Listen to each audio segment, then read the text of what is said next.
Pascal. Bonjour Yann. Alors, comment est-ce que tu te présenterais? Comment je me présenterai Oh là là, ça commence comme ça. Ouais, après tu peux dire ce que tu veux. Comme une personne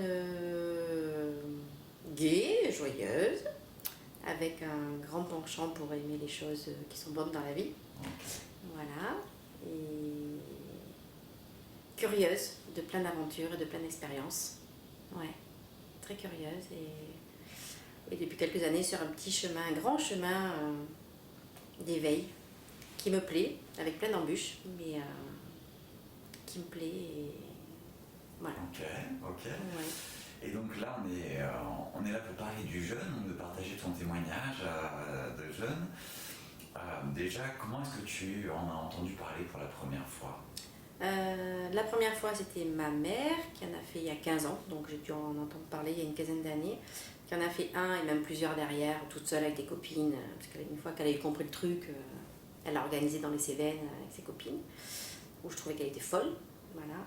Et puis il y a 4-5 ans ou 3 ans, j'ai rencontré Nathalie Béguin, donc naturopathe à Boisseron, et par le biais d'amis communs. Et puis on en a parlé, et puis elle m'a dit qu'elle faisait quelque chose dans le Vercors avec Sophie Robert. Et puis moi, ça faisait un petit moment que ça me titillait un petit peu de vouloir me dégager de toute cette nourriture, me laver. Et j'en ai parlé à mon compagnon, qui n'était pas trop chaud, mais qui finalement a bien accepté de m'accompagner, plus une amie très chère, qui en avait envie aussi. Et du coup, à 3, on s'est sentis encore un peu plus fort. Et donc du coup, on a décidé de faire ça en juillet 2018. Ok. Et est-ce que tu avais des appréhensions? Un petit peu, mais je me sentais prête. Okay. Donc, je me sentais vraiment prête à affronter ça. Et je me suis dit, c'est le moment. Donc, non, pas tellement d'appréhension. Si ce n'est la purge. Ça, pas envie. Voilà. Et donc, ça s'est pas bien passé, puisque je n'avais pas envie. Ouais. Carrément. Mais non, pas d'appréhension particulière. Ok. Non. Et parmi tes expériences de jeûne, quelle a été peut-être ton expérience la plus marquante? Pendant le jeûne qu'on a fait là? Ouais, par exemple. L'expérience la plus marquante. La plus marquante, ouais, ça a été quand on a repris la nourriture et que Nathalie avait préparé des assiettes pour chacun et qu'on a goûté les yeux bandés. Et le tour de table qu'on a fait après, parce que c'est là qu'on se séparait après tous. Et là, il y a des choses qui ont émergé. Au bout donc de 5 jours de retraite. Psychologiquement, verbalement. Et donc physiquement, il y a des choses qui sont sorties où j'ai beaucoup pleuré. Et j'ai compris la signification là de ce que je venais de faire en fait. Okay. Psychologiquement. Donc ça a été chaud. Ouais. Voilà. Mais super, parce que révélateur, thérapeutique. C'est pas encore gagné, hein, il y a encore du chemin. Mais contente, ouais, très heureuse. Très heureuse de cette étape. Ok. Et donc le rôle des accompagnants par rapport à ton expérience de jeûne, comment est-ce que tu l'estimes? Très importante et puis indispensable, je dirais. Dans cette première expérience, je pense que j'en ai refait un autre par la suite et je m'en suis fait un toute seule plus ou moins de 3-4 jours. Voilà, j'ai plus besoin de ça. Mais, enfin, plus besoin. Je peux faire quelques jours toute seule. Mais je trouve qu'un accompagnement est... Surtout quand c'est la première fois, c'est indispensable. Indispensable. Quel qu'il soit, parce qu'on avait Eva qui faisait le yoga, Sophie qui nous aidait, qui faisait le rando, et puis tout le monde était présent, soit Nathalie, Eva ou Sophie. Même quand on faisait une rando, même quand on mangeait pas, quand on buvait notre bouillon, ou quand on discutait le soir, il y avait une oreille thérapeutique quand même, quelque part, et on savait toujours à qui s'adresser quand il y avait un truc qui n'allait pas, ou qui allait. Mais voilà, toujours quelqu'un de disponible pour être à l'écoute. Et ça, c'est top. Top.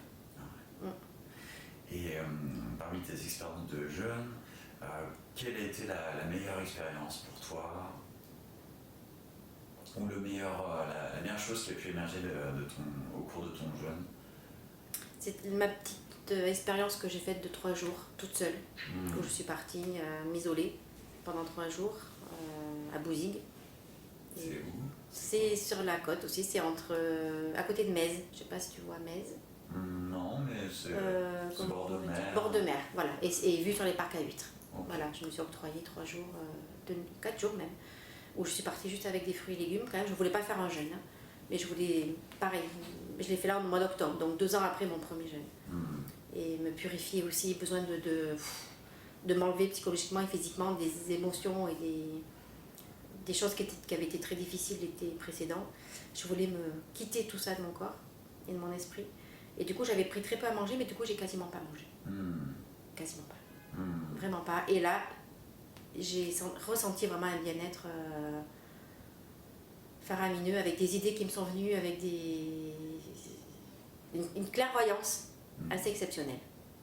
Et ce qui me permet d'être aujourd'hui encore mieux, quoi. Et avec des projets fabuleux. Et qu'est-ce qui aurait pu être on va dire, le moment le plus désagréable, peut-être, au cours d'un de tes jeûnes? La purge. Alors ça, c'est un truc. C'est-à-dire?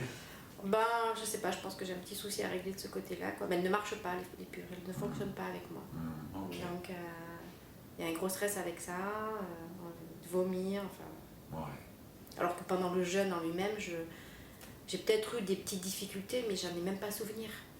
Pas de mal de ventre, de maux de ventre, pas mal à la tête, pas envie de manger, si, peut-être un peu faim, mais non, j'étais bien, quoi.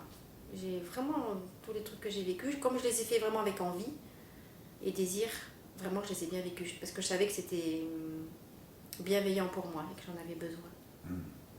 Ouais, j'ai pas été contrainte et forcée, j'avais pas peur, j'ai eu aucune peur de pas manger. Au contraire, c'était salvateur. Et dans la suite, après tes retraites de jeûne, comment est-ce que tu t'es sentie dans les jours, les semaines, les mois qui ont suivi? Donc physiquement, très bien, j'ai eu plus de problèmes de genoux alors que j'en avais, beaucoup. Un petit peu de poids en moins, plus de problèmes de genoux, plus de problèmes d'épaule.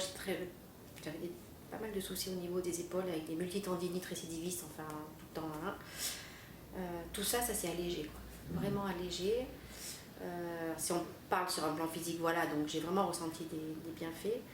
Et sur le plan psychologique et donc alimentaire, donc psychologique aussi, des bienfaits, c'est clair. Mais avec un petit peu de culpabilité parce que j'ai pas réussi à garder tout ce qu'on nous avait appris, à prendre pour moi, pour des habitudes tout le temps. Au quotidien, j'ai pas réussi. J'ai réussi un mois. Et puis après, c'est revenu un petit peu comme avant. Mais tous les 3 ou 4 mois, je me remets dans le truc. C'est un chemin, ça, vraiment. Enfin, je pars souvent de chemin, mais c'est assez compliqué. Avec de la culpabilité parfois, de ne pas arriver à faire les choses. Où je me flagelle un petit peu. Puis des fois, j'accueille et j'accepte. Et je me dis, c'est que c'est pas le moment. Et puis tu as envie de manger cette crêpe au chocolat qui te fait envie, tu la manges. Et puis arrête de culpabiliser, quoi. Voilà, donc c'est cet équilibre que j'ai beaucoup de mal à trouver, malgré tous les jeûnes que j'ai faits, parce que je pense que c'est pas encore le moment pour que ce soit vraiment que je passe du tout au rien, quoi. Mais c'est super positif parce que j'apprends tous les jours et je mets mon corps en éveil et mon esprit en éveil par rapport à tout ça tous les jours. J'y travaille. Et par rapport donc à tes expériences de jeûne, est-ce que tu considères que ça a été thérapeutique pour toi? Oui, oui. Carrément, complètement, oui. Ouais. Ok. Oui. C'est noté. Et, très bien. Pourquoi est-ce que tu as été ok pour partager ton témoignage? Parce que, comme on en a parlé tous les deux déjà avant, je trouve que c'est vachement important que chacun puisse se retrouver dans le témoignage de quelqu'un qui fait ça, de son propre chef, de quelqu'un lambda, quelqu'un de normal entre guillemets, enfin les gens du peuple. Enfin voilà, quelqu'un de pas forcément initié au départ, pas du tout initié même à ça. Et que chacun peut peut-être se retrouver dans différents témoignages et dire aussi que c'est ok, que c'est possible. Mais que c'est possible aussi que ça soit difficile et c'est ok aussi, quoi. Mais d'y aller, d'oser. Oser. Ouais, je crois que le mot c'est oser, quoi. Oser franchir le cap. Ouais. Est-ce que tu le recommanderais? Ah ouais, carrément. Oui. Ouais. Oui, parce que je pense que c'est une véritable redécouverte de soi et de ses capacités, de son potentiel à prendre des décisions qui sont bonnes pour soi et de sortir de ce conditionnement, de sortir de cette bouffe, de cette malbouffe ou de cette bouffe normale ou de cette alimentation peut-être que des gens ont normale quand même à la base. Hein. Moi j'étais très très gourmande, mais je pense qu'il y a des gens qui ont aussi une alimentation relativement normale avec fruits et légumes. Hein.